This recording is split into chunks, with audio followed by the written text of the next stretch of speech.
Welcome along on this Friday evening to the State of Scottish Football podcast. We are looking ahead to the weekend's cinch Premiership action.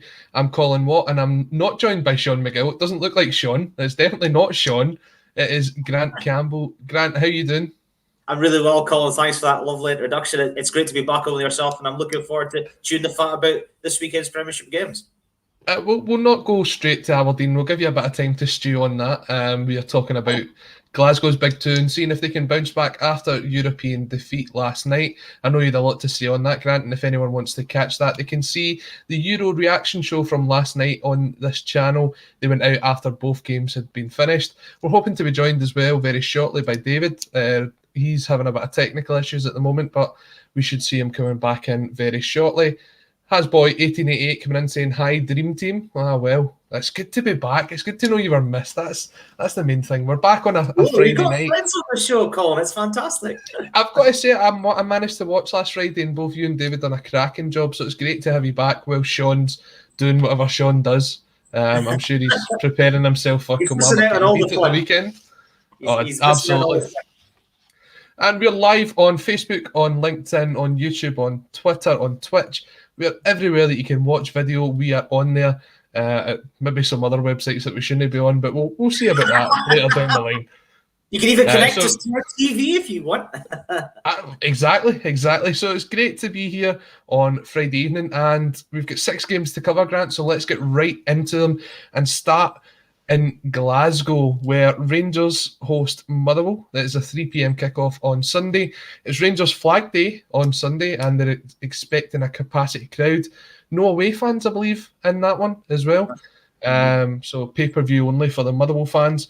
If you're putting your coupon on this weekend, and we always say gamble responsibly, Rangers are 2-7, Motherwell are a tasty 9-1, and the draw is 17-4. Coming off the back of that European defeat last night, Grant, it'll be important for Gerrard's men to try and get the 3 points on the board. Well, first of all, it's a really special day for Rangers this weekend because I think it's the first flag day for nearly a decade, isn't it? So a really special day for Rangers supporters, which I'm sure... I think how, depending on which team you support, is how you look at that. Well, to put an asterisk aside that if people are tuning in, let's just call it as it is. The factual thing you can say is it's the first flag day at Ibrox in 10 years. Yeah, then that causes no problems. There we go then. Well, it will be a special day, I'm sure, for Rangers supporters up and down the country and all over. It's a big opportunity for them. They certainly have to bounce back from last night. I thought they were disjointed against Lyon. I thought they lacked that tactical nous, that creativity was lacking in the game. Lyon, I thought, were well measured. They had that winning performance, that winning mentality that Rangers didn't have last night. But it's a good opportunity for them to bounce back. And, they'll be up against a Motherwell team who last season put Rangers under pressure. They took the lead, I think, at Ibrox in one of the games last season. I think it was one of Stephen Robinson's last matches, wasn't it? And I remember Stephen Gerrard saying that I think Motherwell camped with 2 buses in front of the 18-yard box throughout the entire game. And obviously Rangers did go on to win the game 3-1, but it sort of was a bit of an interesting game. And then, of course, when Graham Alexander came into the job at Fir Park, they got a point off them. So this won't be an easy game for Rangers, but they certainly have to find a response from what was a very disappointing performance more than anything else last night. It was interesting in his pre-match press conference today, Graham Alexander was saying that his team shows no fear going into this game. And when you look at it, they've won 3 on the bounce. They've recovered from what was a pretty poor start to the season, by all accounts. They've got big Kevin Van Veen up front. Tony Watt's their top goal scorer with 3 goals.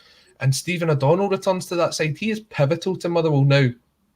For me, I take a lot of flack because I think Stephen O'Donnell isn't a very good footballer. I don't think he's good enough for the Scotland team. But certainly when he comes up to Motherwell, I think he's found his level. And when you take him out of that Motherwell side, they don't look the same going forward. So it'll be important for him coming back into the game.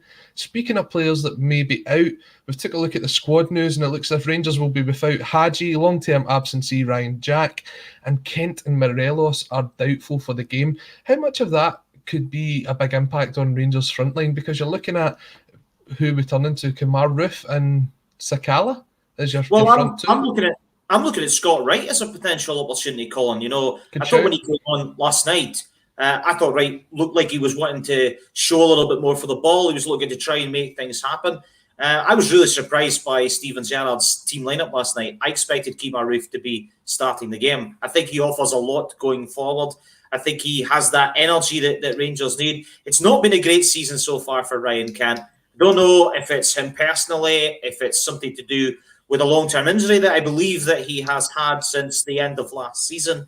Obviously, there was all this transfer talk about whether he was going to Leeds and stuff like that. That must have played on his mind as well, but it just hasn't happened for him, and he had a very poor performance on the whole last night, I have to say.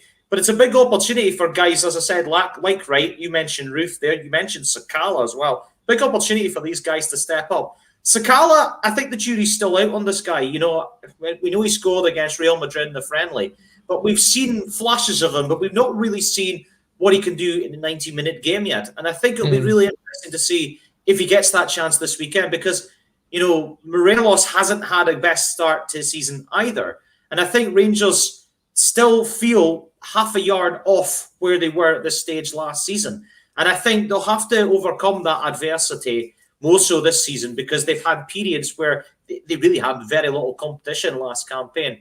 But I do feel that Sakala might be given a bit of a chance here. But I'd like to see Wright come into the team, because I think he's been very good in a Rangers shirt so far. And I know a lot of people say, oh, he's just an Aberdeen player. Well, I think he's stepped his game up since he's left Aberdeen. I think he's offered a lot for the ball. I think he's been very direct. I think he's not over-elaborate. Sometimes Kent wants to do too much with the ball. Just do the simple things. And I'd be interested to see if 1, 2, or all 3 start on Sunday. I think it could be a really interesting dynamic if that 3 was up front. And I think we might have got rid of the gremlins. Let's give this a try and bring David Reid in. David, how you doing?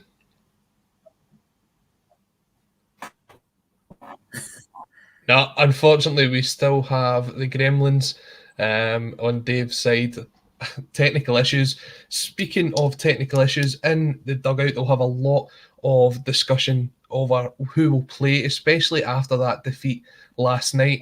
It's a lot. There was a lot of chasing down of Leon last night. I was actually very impressed with how they played.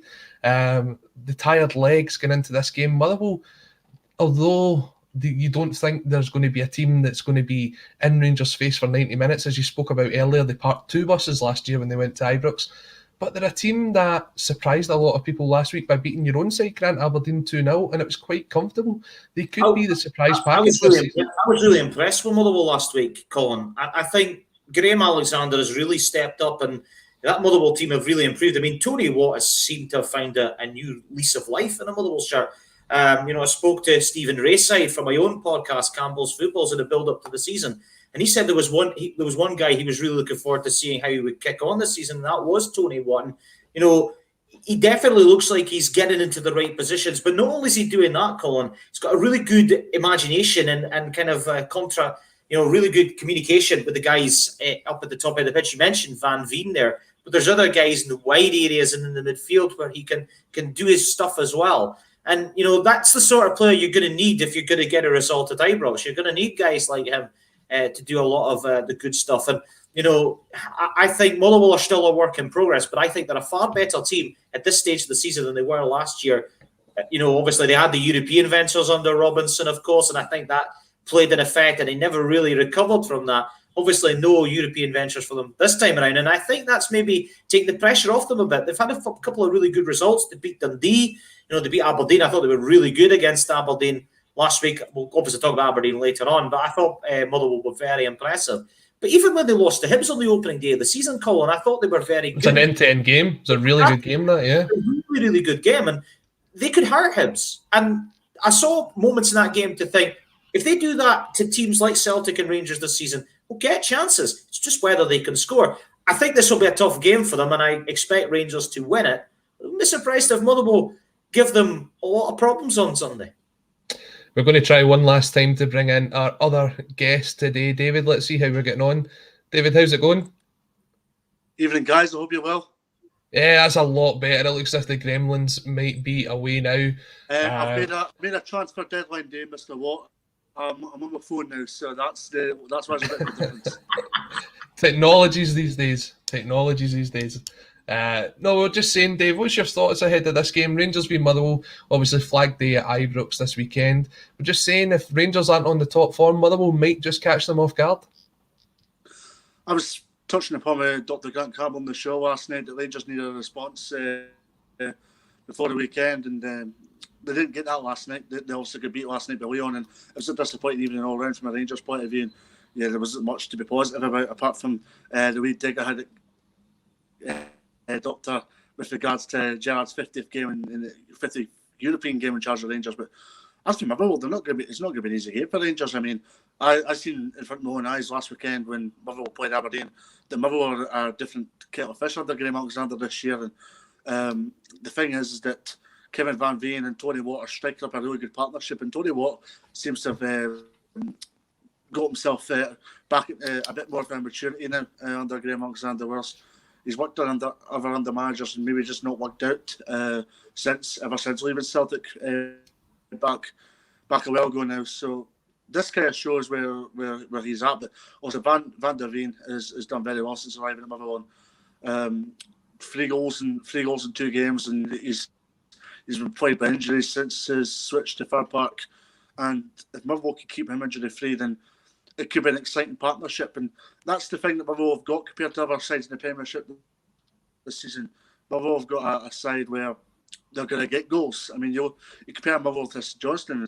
Johnstone won't have too much goals in their tank this season, whilst Motherwell have plenty. And you're not just speaking about the strikers either. You're speaking about defenders, like a couple of goals. So it's going to be an easy game by any stretch from imagination. But from an Rangers view, it's all about having a professional performance. 3 points required. Yeah, Dave, the connection up there is it's very erratic. So we'll get you to drop out after this. But before we get you to go, let's get at least one score prediction off you for this weekend. The Rangers Motherwell game, what are you going for?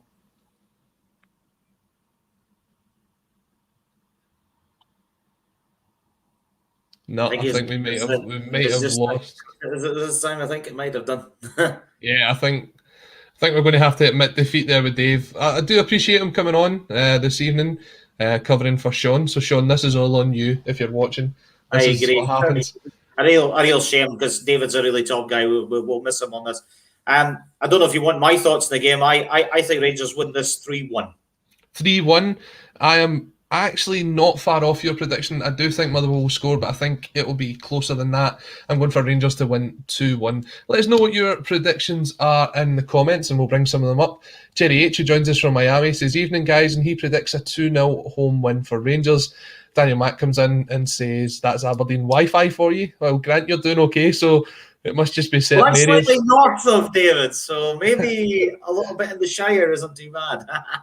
And I'll just bring this one up. It says, "Colin's the LeBron of this channel." Well, thank you very much, Daniel. I'll send that £20 in the post to you right away.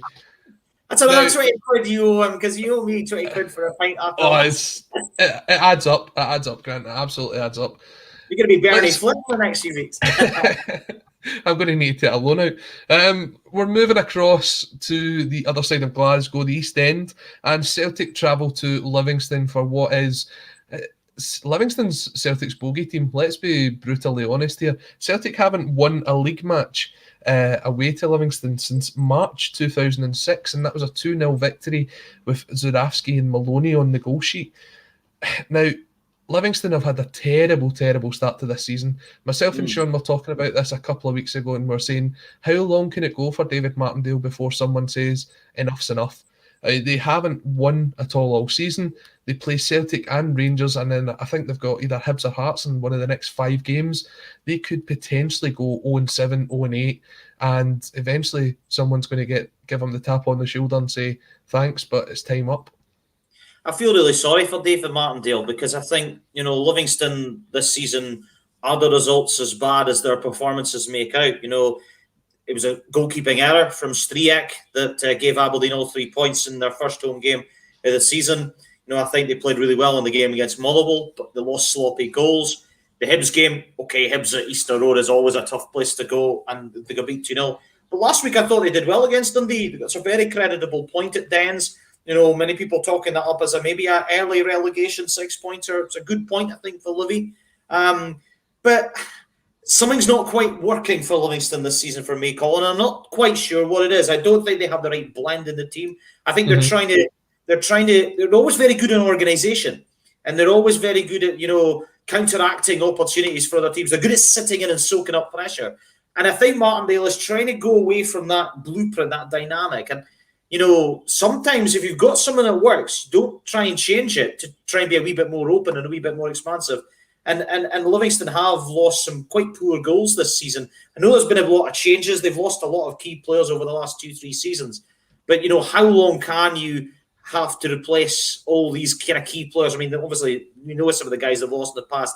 Kelly, Gallagher, Dykes, big players to lose. Livy, I think, this is a tough game for them. But as you mentioned, Celtic do have a good record here. I think the last 4 meetings have been draws. And of course, we did remember that 2-0 win Livingston had a few seasons ago. So This won't be easy for Celtic, but I think this is a very different Livy team from even the team last season under Martindale. Because I felt at that time they were on a bit of a crest of a wave in some respects because, when Gary Holt left, Martindale came in and really was under no pressure because Livingston were struggling where they were. And, anything that was going positive for them, it seemed like was going with it. But I said to a few people, watch what happens when they lose a game and see if there is a reaction. And it's never really quite happened for Livy since then. There's been moments, but there's not been a 90 minutes where you can hang your hat on and say they're going to get a win and they're going to get a bit of momentum. And that's the big question mark I have about Livingston. But, it's a bit of an interesting game for them. Celtic come into this game off the back of that Betis result last night. Defensively are there for the taking. Livingston might fancy their chances. You just don't know. There's no easy games in the Scottish League, Colin. Celtic still haven't sorted out their back four yet. And it's not just the back four, it's sort of the back seven, because I would class the goalkeeper. Joe Hart's going to get the gloves, and that's understandable. I don't think Joe Hart was really at fault for any of Celtic's goals that he conceded last night. The back four, when I look at that, that's 3 players that wouldn't normally play either in the team or in that position. You had Juranovic at left back. You had one of Scales or Carter Vickers who would drop out when Julian's fit, and Anthony Ralston isn't your first choice right back. That would be Juranovic. So you're still looking to bring in the right back, the left back, and the centre back into that. And then in front of that is Malasoro. After he got the yellow card, he had to come off because he basically lost. He lost any influence he had in that role. And when you're trying to protect a back four that's never played together before, then you need someone in there that you can trust. And after he got the yellow card, you just couldn't trust him. So I think Ange... I think this to you a minute then, Colin. Do you think Ange got it wrong last night by not making the change at half-time? I think that's the only thing he could have done. That is literally the only thing he could have done, was to make that change. Maybe not even at half-time, because there was a tackle that Sorrow made, I think, round about the 35-minute mark, where the referee played advantage, and that could have easily been brought back as a second yellow. So he was very lucky to be on the park at that point. And then by the time he came off, he was 4-2 down, and he was really up against it to try and get back into it. What I do like about this Celtic side, though, is they don't know when they're beat. Last night, keeping going, Rogic hits the post, Ayeti is the goal that's disallowed, and then they get the goal back quite late on from Anthony Ralston. That's a team that doesn't know when they're beaten. They keep going for the 90 minutes. That's something we haven't seen from a Celtic side in a long time. Yeah, I would agree with that. One thing that does concern me about Celtic, Colin, is Starfelt at central defence. He's one of Postecoglou's marquee signings in at the back. And I don't know about you, but I haven't seen a good performance from him yet in a Celtic shirt. When do you draw the line to say, your settling in period is finished? Because you're playing for Celtic Football Club. You're playing for one of the biggest clubs in Scottish football. We saw last night in the European stage, he was outclassed by, let's be honest, a guy in Iglesias who I thought ran the show last night. I think the thing with Starfelt that I have been impressed with is when he doesn't have time to think. When the ball gets flashed across the goal, with the exception of the one that went across the box, I'm talking about when it goes in the air, he is the one that you see clearing that time and time and time again. But when he's got time to think about it on the ball, I don't think he looks assured passing it. I don't think he looks assured with trying to take someone on one-on-one. And one of his big issues for me is he doesn't try and win the ball in the air when he's one-on-one, not in the box. He lets the ball bounce, and when he lets that ball bounce, he doesn't have control of that battle with the striker. Yeah. And that's when you need someone like Cameron Carter-Vickers or even Stephen Welsh, as he had been doing, to come in and do that. For me, I'd like to see how that... the team, by the way. I absolutely agree. I absolutely agree. I think I'd like to see what kind of partnership you can get going between Welsh and Cameron Carter-Vickers. And then who knows when Christopher Julian will be back. It's coming up now for 9 months since he last kicked a ball for Celtic. So how long it's going to take him to get back up to match fitness, we really need the players that we've got to step it up. And some of them are doing so. Ajeti with 3 goals in 2 games. There's others that could be doing with stepping up as well. This is what I was going to come on to. You know, we talked about earlier on about the fact there was no McGregor, there was no Abada, there's no Kyogo. And then you only start asking questions about Celtic need these players when they concede. At 2-0 up, nobody was really talking about that. You know, I don't think anyway. Now, that is where in that stage of the game, this is just my opinion, I think Celtic needed to take a step back and think, right, we need to learn off what happened in Lille, we need to learn off what happened in Milan, and we need to try and show it up a little bit. Show a little bit of, what's the word I'm looking for? Stability in the game. Game management. Game management. Exactly. That's it. And, you know, within 5 minutes, it's 2-2. And, you know, within 5 minutes at the start of the second half, it's 4-2. You know, the crazy, what was it? I can't remember what James McFadden said on Sportsnet last night. I think it was like 4 goals in 26 minutes or something. Celtic have got a habit of this, and it doesn't matter who the manager is. It's happened under Brendan Rodgers, it's happened under Neil Lennon, and now it's happening under Ange Postecoglou. That's a clear mentality problem. Yeah, and to be completely honest with you, if you look at Celtic away from home in Europe, they haven't been a team that's been consistently decent since probably the 80s or the 90s.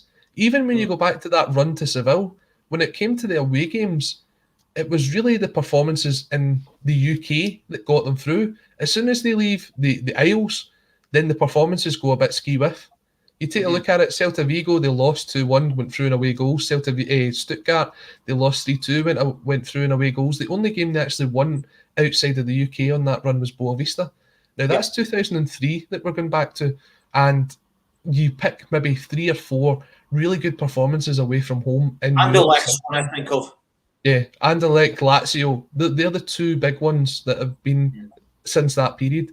You go back, you'd have to go back to the 80s and the 90s before you see consistently Celtic doing okay away from home in Europe. And it does have to be a mentality thing. It is a problem, that defensive line, because, you know, there's that great saying, isn't it? Strikers win you matches, or attacking players win you matches, but it's defences that win you titles. And, you know, I look at the old firm, Rangers and Celtic, the Glasgow Big Two, whatever you want to call it, and I just feel that Rangers are battling their demons in terms of being on the offensive, and Celtic are battling their own demons of being on the defensive. And that dynamic throughout the season, it's going to be interesting to see who solves that problem first. Because whilst this problem is still ongoing for both teams, it gives every other team in the division a chance to maybe get a goal, maybe even steal a couple of points off them. Yeah, I agree with you. And I do think the Celtic side are maybe a couple of weeks away from clicking. I mean, obviously they won their first 2 home games 6-0, 6-0, but to be honest, that still wasn't a team that fully clicked. Because if you look at the amount of shots that they had, Celtic could have won by double figures in both of those games. It wasn't a team that had fully clicked. You saw what happened against Hearts in the Premier Sports Cup when they should have had the game dead and buried, and Hearts scoring, it makes it very edgy towards the end of the game. That's Celtic's problem, is not killing it off. Last night they could have went 3-0 up when Jota went through. He had a good game, by the way. I really like Jota. He was very good. That may have killed the game off last night, but it just didn't. And Celtic need to learn and work on that. Celtic have lost 4 of the last 5 away matches since Ange has come in. I know it's early days, but that away form has got to be eradicated, especially in the league, because ultimately it costs them. Celtic haven't won away in the league since Valentine's Day, which was a 2-1 victory over St Johnstone when Edward scored both goals. So when you look at it, you're looking at a game on Sunday between a team that has lost their last, or haven't won in 11 games. They've picked up 1 point all season. And then you've got this sort of hoodoo on the back of you of not having won away from home in the league since February. Ange Postecoglou has to be looking at this as the ideal Kickstarter that he gets the Absolutely. 3 points on Sunday and they get that off their back and they can concentrate on getting a consistent run of form put together. Now, Celtic will be welcomed back by Leila Bada near Beaton and hopefully Callum McGregor as well, who seems to have recovered from a knock. They're still waiting to get, as you mentioned, Kyogo back, James Forrest back, Chris Julian. They're still looking for some players to get up to match fitness, and James McCarthy, Yakamatis, Liam Scales, amongst others. I do think in a couple of weeks' time, Grant, if this Celtic team click, they will be the team to watch. Yeah, it could very well be, Colin. Football's a very strange game. One game can make all the difference. But while Celtic are in this sort of flux period, is the phrase I'd use, Livingston have a chance on Sunday. I'm not saying they're going to win the game. I'm actually going to back Celtic to win. But it wouldn't surprise me if Livy even took the lead on Sunday and made it a little bit more uncomfortable. Because make no mistake about it, you will know this as a Celtic supporter. Every time Celtic have gone to Livy in recent times, made to work hard. It's been a battle. And that's the one thing you'll get from Davy Martindale's teams. You'll always get a battle. Regardless of Livy's form, regardless of their poor start to the season, they will fight tooth and nail. I'm going to go 2-1 Celtic. You're going to ask me for a prediction. I'm just giving it away. But yeah. I do expect Livy to make this competitive. And it would be interesting to see if Livy score first, to see how Celtic respond. Well, again, if you're looking to stick this one on the coupon this weekend, Livingston are 6-1. The draw is 10-3, and Celtic are 4-9. It is a 3 p.m. kickoff on Sunday. The game is not live on television, but it is live on Livingston TV, and it's a £20 pay-per-view. That's very, very steep. Very steep. You buy about 3 or 4 pints of Tennent's tops if you want. That's maybe in Aberdeen. You could probably get about 5 down here. You could get about 5 down here in the West Coast. Drinker, by the way. Asterisk to that. So you've went for 2-1 Celtic. I think Celtic will bounce back, and I'm going for 3-0 to Celtic, which is also what Sean Ross has went for. He's went for 3-0. Daniel Max came in. He has went for 2-1. And Jerry H has come in to say 3-1. I think Celtic will concede most games. I don't disagree with that. I mean, what I will say is I completely agree with your point on Joe Hart. I don't think Joe Hart. Joe Hart's a very solid goalkeeper, but he needs help from his defence in front of him. You know, once that back four as a unit have a bit more of an understanding, like you mentioned earlier on, I do think Celtic will be better.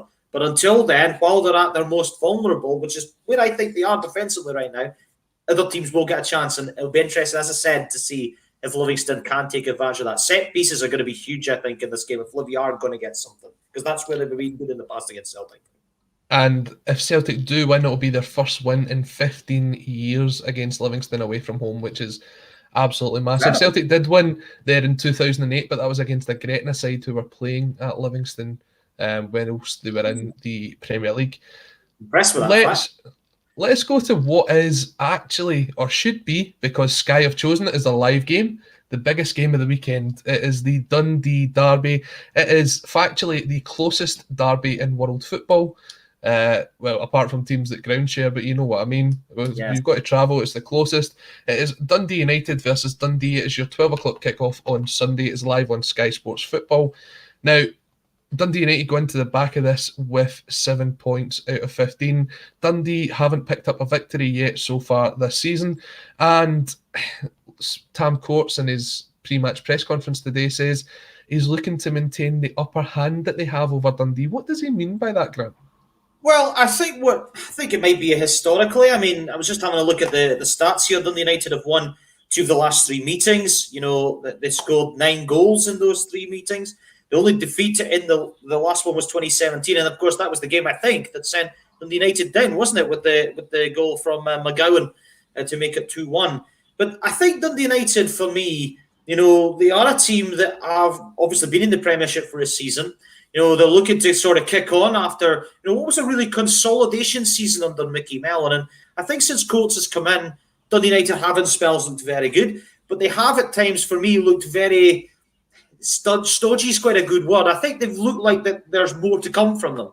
I don't think they're a team that give too much away. They're certainly not a team that score a barrel load of goals. And I think that's what I think they want to do. They wanted to be more streetwise, pardon the pun, against Dundee, because they're not too far off the same street. But what I will say about Dundee is I think Dundee are slightly unlucky not to have more points than they have, because I thought they played really well in the game against Hibs, which they drew 2-2. And I thought they deserved something for that game. But mind you, Hibs probably should have gone 3-1 up had Langston's not made that great save from McGuinness. But, Dundee, they're just coming back to the top flight. I think McPake will be keen to see his side get a win. And they need to get their season up and running in some respects, because whilst they've competed, they haven't picked up the win. And they've got a few injuries as well. I think Charlie Adams out at the moment. And, that's a big player to lose, especially going into a derby as big as this, where, it is absolutely hammer and tongs between these two sides. But, I just feel that this could be separated by the narrowest of margins. And you want to have the upper hand on the city of discovery, don't you? You really do. I was waiting for it. You are the stats man, Dr. Grant. But the stat that you missed out, the last time that Dundee won at Tannadice was back in 2004. So it's been 17 years since Dundee last won at Tannadice. I think that's what he was referring to. Yeah.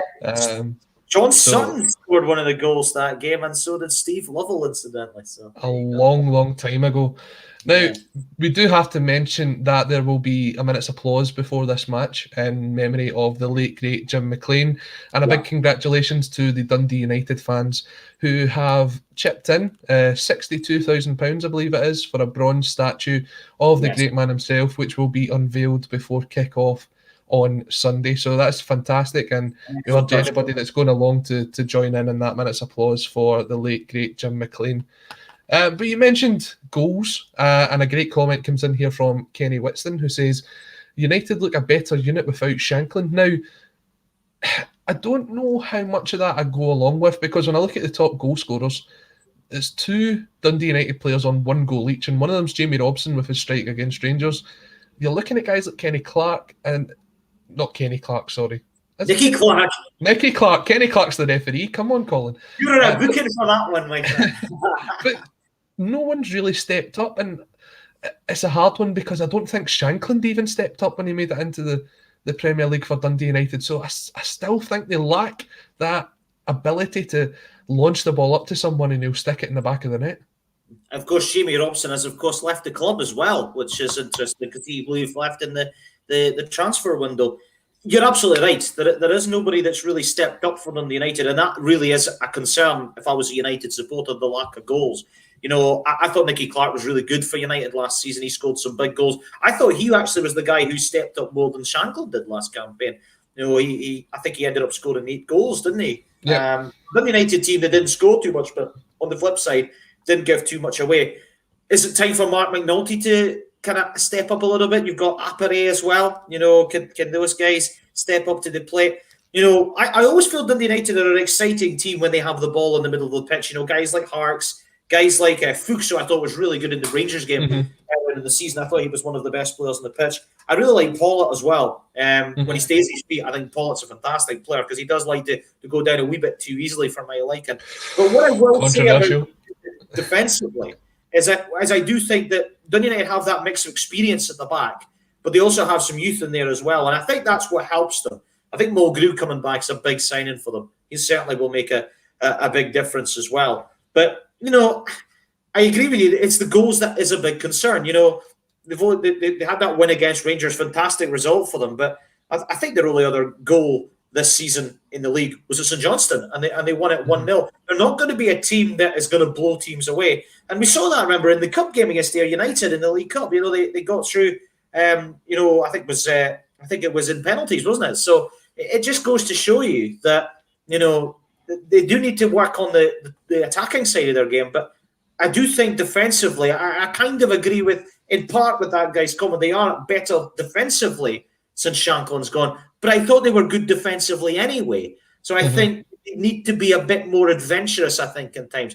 And I think they're going to have to be on Sunday, because Dundee will come into this and think, we want to win this too. It's a derby. I fully expect this game to be played at 100 miles an hour. I don't think there'll be a lot of technical ability shown in this game. I think it will be very hash-dash. And you know what? I think there's going to be chances that kind of pop up that they're not going to be clear-cut. They're going to be half chances, and they're going to need to take them if anyone's going to put the ball in the back of the net. Now, interestingly, James McPake had his career ended in one of these games when he put a tackle in back in 2016. So you wonder how much that adds to it, given the motivation to this Dundee side. Looking at the table, the top 7 teams have all won a game. The bottom 5 haven't. And that's after 5 games of the season.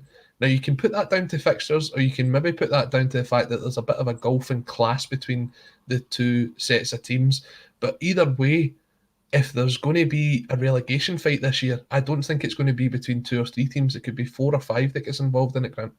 No, I can understand that for sure. I said at the start of the season that I think Livy and Ross County will be the 2 that will get cut adrift. But even at this early stage, St Mirren not scoring a lot of goals, conceding too many. Dundee have conceded 11 already. Ross County, as I mentioned, conceded 11 as well. So Johnston are in there at these early stages. They don't score a lot of goals. They don't concede. But obviously, we'll come on to talk about their match with Aberdeen shortly. But the big game for them this weekend as well. So it is early days. Listen, this is about the half dozen games we've played so far after this weekend. Yep. It is still early days. But you don't want to get left adrift too early on. I mean, remember when Colin Davidson first came into the job at St Johnstone? It took him a bit of time to get that first win, and when they did, they got going. So it is early days, but you don't want to be left behind too soon and playing catch up, because it could be too late by then. I think you've already seen some teams bite the bullet and get rid of their managers. We've seen it with Hamilton, with Brian Rice. We've seen it with Ayr United, with David Hopkin. And I just wonder if there'll be one in the Premiership soon. I don't think it'll be this weekend, but I don't think it's too far away, to be honest. It's a sellout at Tannadice, and the game is live, as we say, on Sky Sports. 12 o'clock kickoff. So, Grant, I'm going to go first because your predictions are getting far too close to mine. I'm going to go and sit on the fence with some splinters. I'm going to go with a 1-each draw. What was that stat you said earlier about Dundee's last win at Tannadice? Dundee's last win at Tannadice was 2004. Right, well, I think history changes this weekend. I'm going for a 2-1 away win. Wow. So I'm feeling bold tonight, Colin. I'm also feeling like I'm going to get a lot of hate mail from Dundee United supporters. You're predicting a lot of history here. You're predicting Celtic's first win at the Spaghetti ad in 15 years, and you're predicting Dundee's first win at Tannadice in 17 years. So let's see what... A good mood. Let's see what your thoughts are when we switch to the 4th of the 6 games, and that is the game that has been played at Pittodrie. Saturday 3 o'clock kickoff. Aberdeen fans rejoice. You've got a Saturday 3 o'clock. I love that. You're up against St Johnstone's side, who again haven't picked up a victory all season. But Grant, Aberdeen haven't picked up a win since August 6th. It's fair to say that the run of form both teams are in is very comparable. Yeah, it's a very scruffy run of form for the Dons. I mean, obviously the wins against Breidablik home and away, the Livingston win, and then really since that Wraith loss, it's not been good form for Aberdeen. They've lost 4 of the last 6 in all competitions. I keep saying the statistic, only kept 1 clean sheet since Stephen Glass has come into the job. That is a massive concern if I'm a manager. And I had this debate on Twitter, and it kind of spilled over, and a lot of fans weren't agreeing with my point of view. But I will say this, Colin. As a football fan, ultimately, I want to see my team win football matches. And I'm sure as a Celtic fan, you are the same. Now, that's all very well. And, at the end of the day, that's what everything is about. I would rather our team played horrendous football and picked up a 1-0 win than be open, playing fantastic football and really looking like we could score 3 or 4, but end up losing 3 at the back on the flip side. Yeah, I think it's a frustrating balance that I think Glass has got to get right. I don't think he's got it right yet.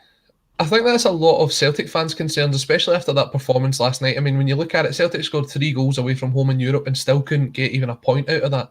So it's very comparable situations here with Stephen Glass and with Ange Postecoglou. Ange has probably got the fact that he's put a team that's sort of been rebuilt at the moment as the excuse. Whereas Aberdeen, there still is a lot of the sort of old guard that's there. There's been new signings brought in Christian Ramirez and Scott Brown. But really, it's the crux of what is a kind of team from last year. Now, Aberdeen obviously strengthened pretty well in that window, even in the last days, bringing in guys like David Bates, who, as you say, if you're going to try and keep a clean sheet, you're bringing in a guy that's got Scotland experience. Whether he's up to the job yet or not, I don't know. I don't think he's played any pre-season. No. But when you look at it, you're talking about the pressure building on glass. Now, that could be seen as a bit of a pun when the glass breaks. But Aberdeen's next 5 are St Mirren away, Celtic at home, Dundee away, Hibs at home, and then Rangers away. That is a very tough run of games. And Aberdeen need to pick up a win somewhere. Otherwise, it could just spiral into something that Aberdeen fans wanted rid of Derek McInnes for less. Mm-hmm. Exactly. It's a massive couple of months coming up for Stephen Glass. And, I was just finishing my juice there and I've literally got to the end of my glass. And I haven't literally said that about Glass on the show at the moment. But I will say, if Aberdeen don't win this weekend against St Johnstone, there'll be more than just myself feeling that Glass is underwhelmed, so to speak. Now, okay, I think you look at the situation kind of objectively.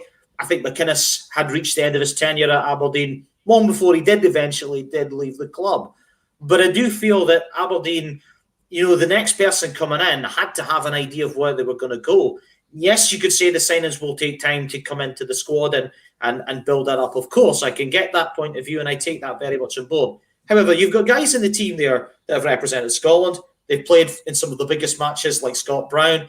You've got Joe Lewis, who's been at the club for many years now. These are big names. These are guys that haven't just turned up to the club and just settled in the last couple of weeks. They've been there for a period of time.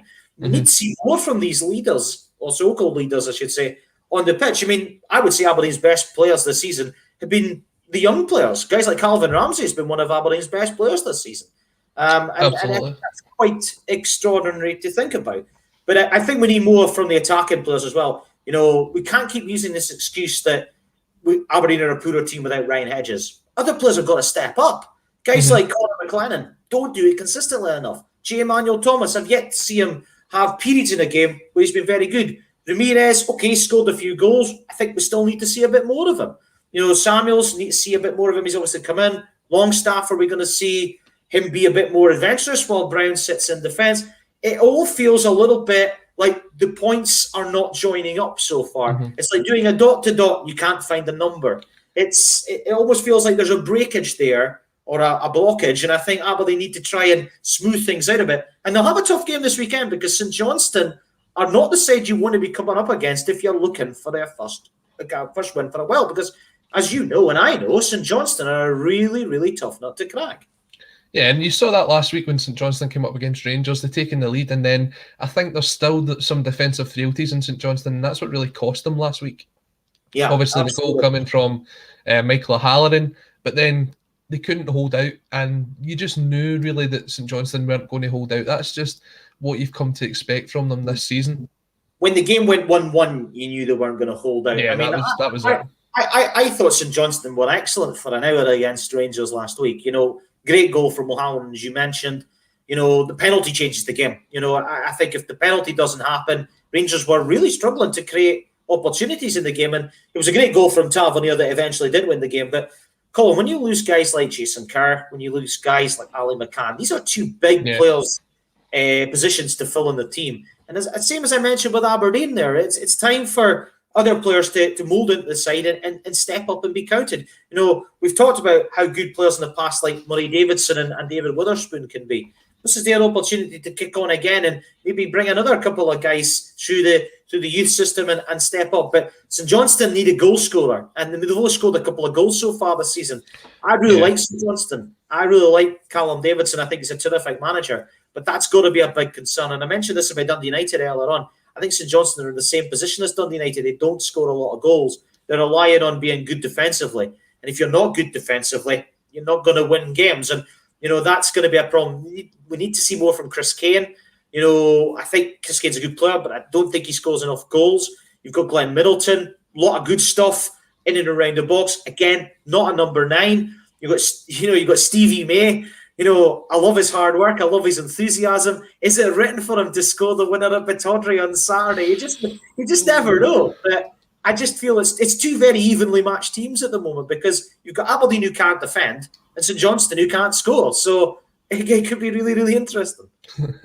Well, if you are looking to add this one onto your coupon this weekend, you have 21-20 on Aberdeen. This might be one of the first times where Aberdeen haven't played Celtic or Rangers and they've not been favourites at home. So that kind of shows you that they're in a form that they're in. 11-5 for the draw and 14-5 for St Johnstone. You know what's a good bet this weekend? 11-8 for over 2.5 goals, which means if you stick a pound on that, you ain't getting it back. Well, I'm kind of regretting you saying that, and I'll tell you why in a minute. But St Johnstone looking for their first league win since the last day of the season when they beat Hibs 1-0. Sorry, it wasn't the last day of the season, it was the second last game of the season when they beat Hibs 1-0. As we said, Aberdeen not won since August 6th. Glenn Middleton does return for St Johnstone, and they may add some sort of kind of guile to St Johnstone's forward line, which is sadly lacking. A point coming in here from Kenny Whitston.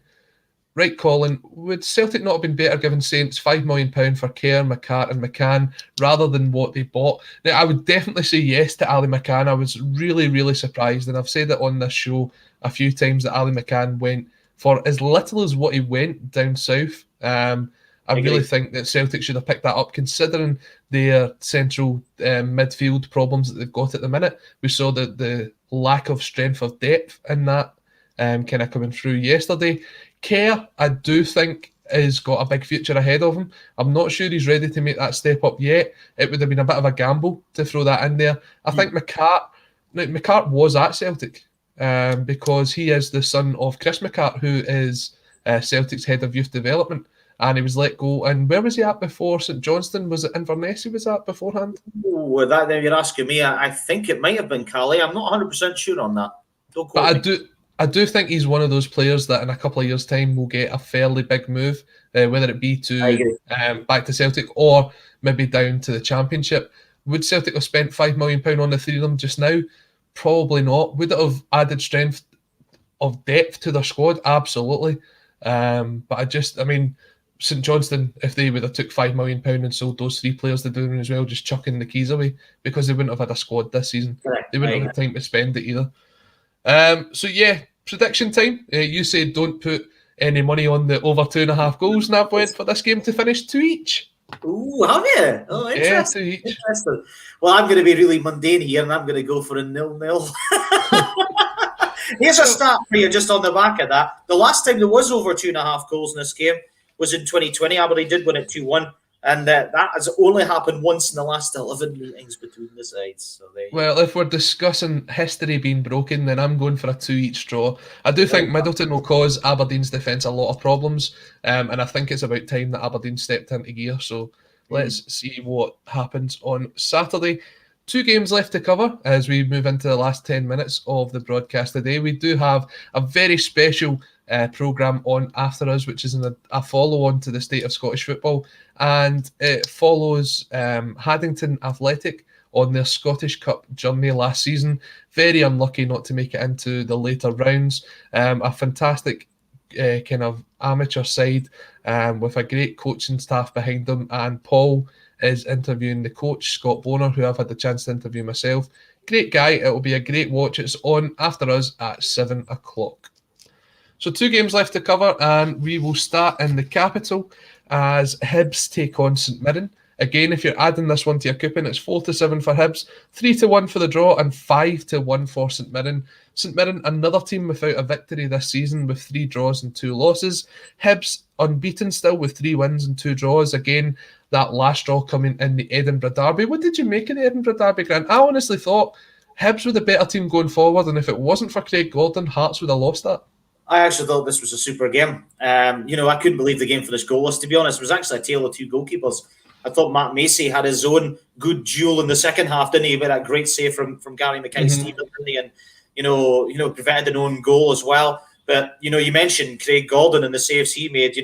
I think Martin Boyle must be sick of the sight of Craig Gordon, but they might have some top saves. McGuinness as well in the second half. It was just a fantastic advert for the league. I was really surprised the game finished goalless because it deserved a winner. But in the end, probably a draw was a fair result. You did mention St Mirren there. They've drawn their last 2 games 0-0. And, St Mirren, as I mentioned with St Johnstone, and I mentioned there with other teams, Dundee United especially, just don't seem to find that goal scorer. And I can't really understand why St Mirren don't score enough goals, because they've got Curtis Main, they've got Eamon Brophy. These are guys that I thought might step up this season, but it's not quite happened so far for either. No, Brophy plus 2 other players are the top goal scorers on 1. And you take a look at Hibs, their top goal scorer is Martin Boyle. He's the top goal scorer in the league on 4. That's just on league goals, that's not on any other competitions.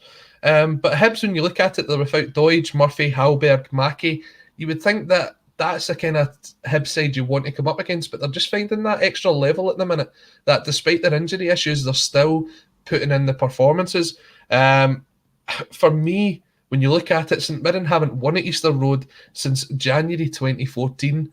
And when I look at that St Mirren side, there's a reason they're 5-1 to come up against Hibs, because Hibs in this form at the minute, I think it could be a very comfortable victory. Yeah, BBC Scotland's own Stephen Thompson scored in that game, I think, the 3-2 game in 2014. So that just goes to show you how long ago that was. But Hibs usually do very well against them, and they've won 5 of the last 6 meetings against them. And, at Easter Road, I do feel that they are a lot better than they were last season. That was their Achilles heel at times last season. It was their away form was very good, but then sometimes they had some really poor performances at home. I remember them losing to Livingston. I remember them losing to Ross County in one of John Hughes's games in charge.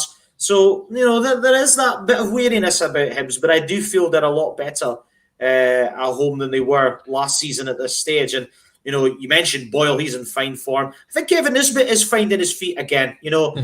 I've actually captained him in my fantasy football this week, so I really hope he gets a goal or two, because I do feel there is a goal coming for Nisbet. I do feel he's getting in good positions. I think McGuinness has been outstanding so far this season. He's really offered a good option at the top end of the pitch, and I kind of allowed Boyle to kind of be somewhere between a number 10 and a number 11 in some ways, and allowing McGuinness to sort of break from midfield, to kind of almost play that David Silva style role, and really look quite dangerous in and around the 18-yard box. And that's a good dynamic to keep an eye on. But St Mirren are going to have to be good defensively if they're going to get some out of this game. And that's what St Mirren are actually quite good at under Jim Goodwin, even though they have lost 11 goals this season. You have to remember they did ship over half 6 of them. of those were at Celtic Park. So there you go. I mean, Jack Annick's a good keeper. I like Joe Shaughnessy. They've got some good players, St Mirren.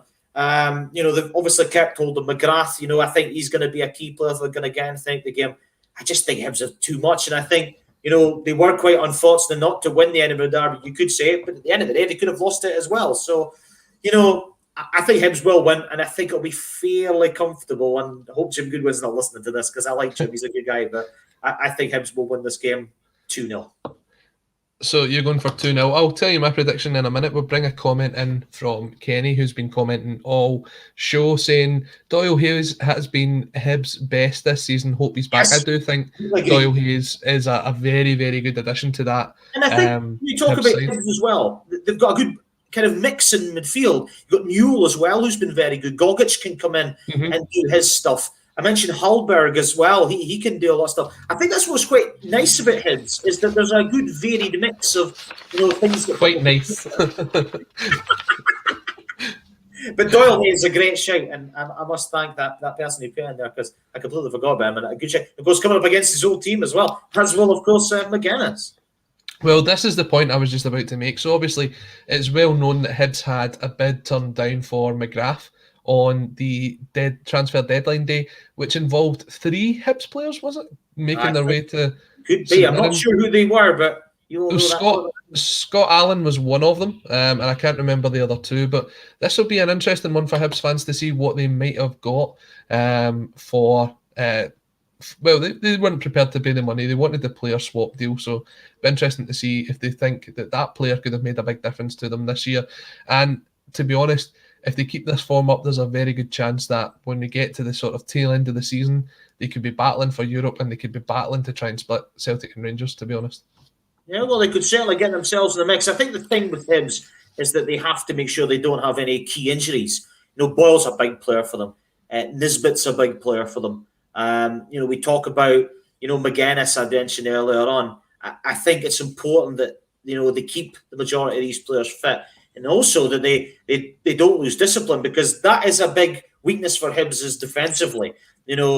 Proteus sometimes can be a bit rash. McGinn sometimes has got a mistake in his game. That is a question mark for Hibs. But the way they played away from home last season, if they could put that into their home form and keep that going, then you never know. They are going to be tough to beat at Easter Road. We know that. Mm-hmm. But I think, this is a game that if they are going to be challenging to split the Old Firm, as you say, they've got to win it. Yeah, and I'm going to back Hibs to win 3-1, just as the comments come up there to say it was Dre Wright and Scott Allen plus Dre cash Wright for Jamie McGrath. So you just wonder if they'd maybe offered that wee bit more, could they have got their man? Now, we've got 5 minutes left to wrap up the show before the Haddington show comes on. And we travel the furthest north to Dingwall for the game between Ross County and Hearts. Again, if you're adding this one to the coupon, 7-2 for Ross County, 3-1's the draw, so not much in between that, and 7-10 for unbeaten Hearts. Hearts go into this game, as I say, unbeaten in 5, 3 wins and 2 draws. Ross County are another one of these teams that haven't picked up a win. A couple of interesting stats here.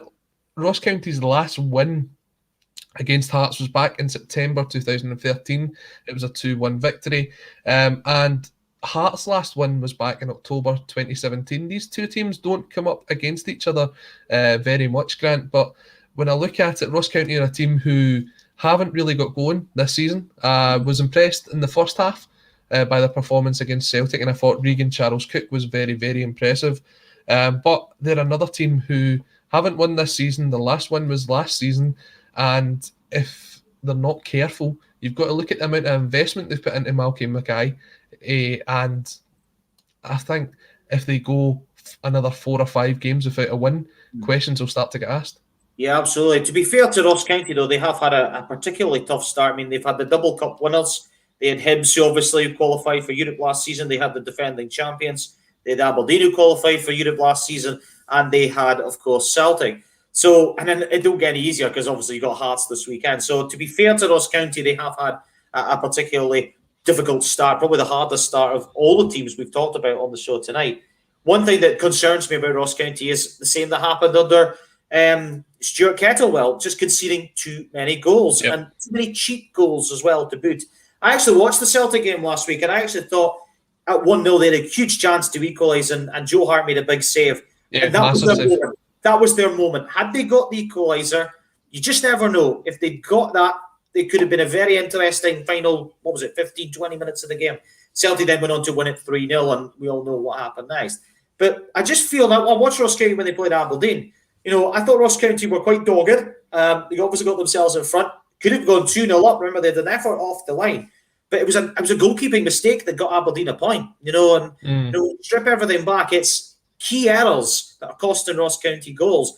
And how long can they get away with that, as you mentioned there, without it costing them going into the season? Hearts will come into this game with confidence. I thought played well last week. They obviously won at Tannadice, a tough place to go. They obviously won at St Mirren, a tough place to go, and picked up results there.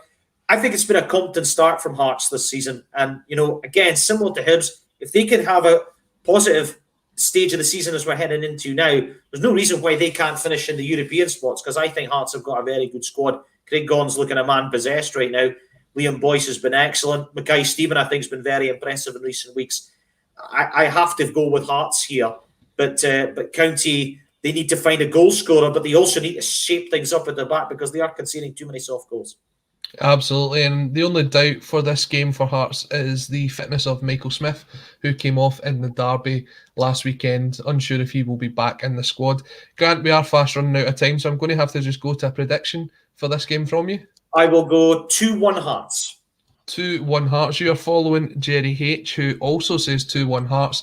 I'm going to go for a 2-0 Hearts victory. So a massive thank you to Grant for joining me this week on the Friday show. Jerry H just coming in to rub it in, saying, good show, guys, but time to go and top up the tan. Catch you all next week.